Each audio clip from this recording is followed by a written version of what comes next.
Assalamualaikum warahmatullahi wabarakatuh. Perkenalkan, nama saya Muhammad Hussein Hairul Anwar.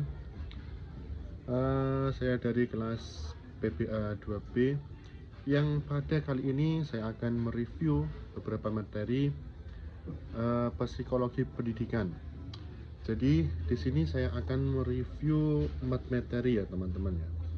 Yang pertama yaitu psikologi pendidikan tentang anak berkebutuhan khusus. Yang kedua yaitu tentang kesehatan mental dalam pembelajaran. Yang ketiga, motivasi dalam pembelajaran. Dan yang keempat yaitu pengelolaan kelas yang efektif, teman-teman.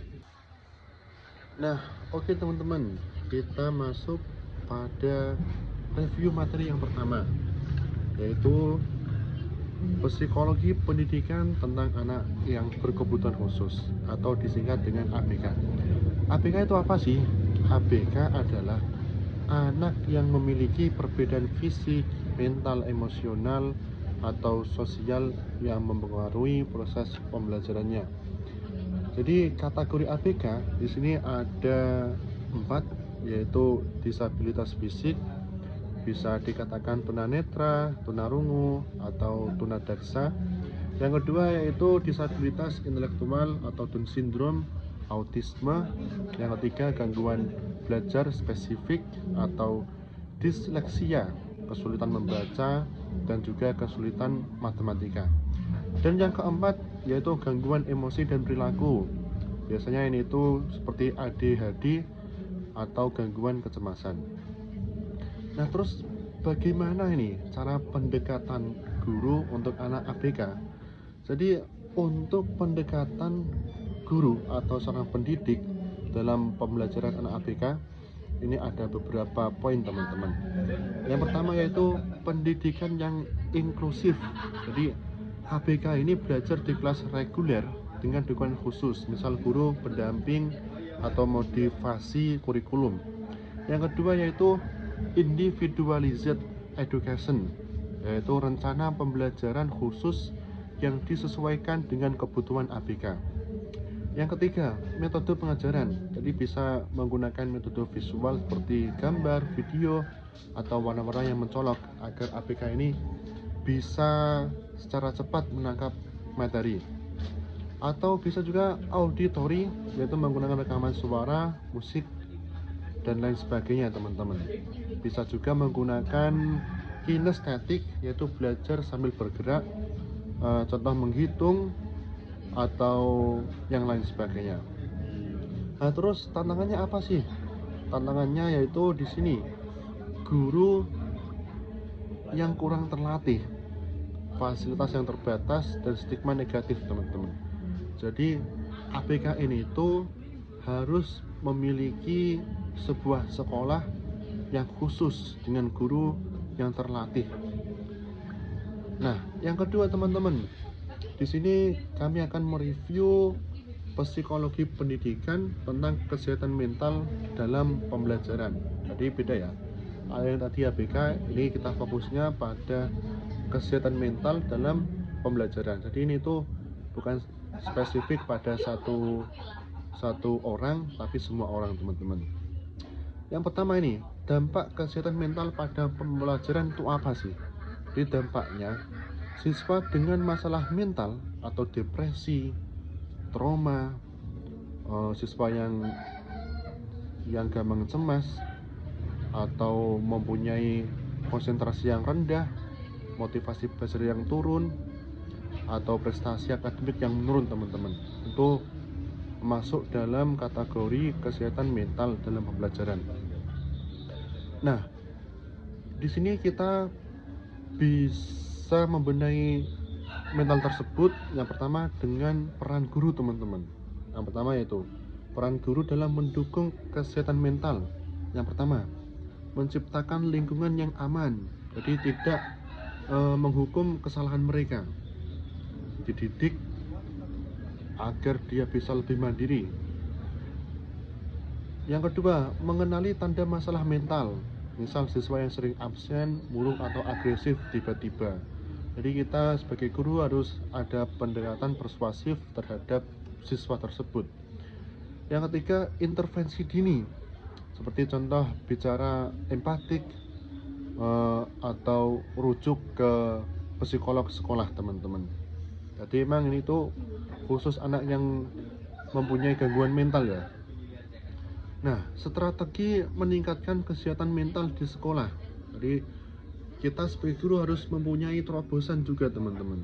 Yang pertama ya, latihan pernafasan sebelum ujian. Jadi biar mereka tidak tegang, kita latih terlebih dahulu. Oh, tarik nafas, keluarkan biar tidak tegang. Atau program teman sebaya untuk saling mendukung. Atau edukasi mental untuk mengajarkan cara mengelola stres teman-teman. Jadi ketika dia punya masalah agar mentalnya bisa stabil bagaimana. Nah gitu. Oke, kita masuk untuk materi yang ketiga, yaitu psikologi pendidikan tentang motivasi dalam pembelajaran. Di sini ada dua jenis motivasi teman-teman. Yang pertama yaitu motivasi intrinsik ya. Jadi belajar karena senang atau tertarik. Contohnya gini, siswa suka membaca buku sejarah karena penasaran. Jadi dulu itu sejarah bumi itu bagaimana sih? Jadi dia belajar itu karena penasaran dengan sejarah. Atau contoh lain, siswa ini belajar otomotif karena ingin menjadi seorang apa namanya?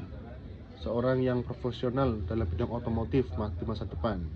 Nah, terus yang kedua, motivasi ekstrinsik, yaitu belajar karena dapat hadiah atau hukuman. Contoh, kalau nanti kamu dapat nilai 100, akan ibu guru atau bapak guru berikan es krim. Nah, itu termasuk contoh motivasi ekstrinsik. Terus yang kedua, teman-teman, teori motivasi penting.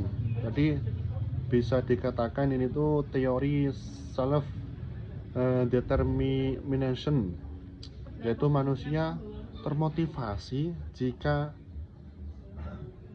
kebutuhan atau kebebasan memilih, merasa mampu dan diterima atau dipuji oleh khalayak umum teman-teman. Atau juga bisa menggunakan teori yang lain, yaitu fokus pada penguasaan mental, fokus pada tampil lebih baik dari orang lain. Jadi dia fokus pada potensinya agar bisa lebih baik dari orang lain. Terus cara meningkatkannya gimana?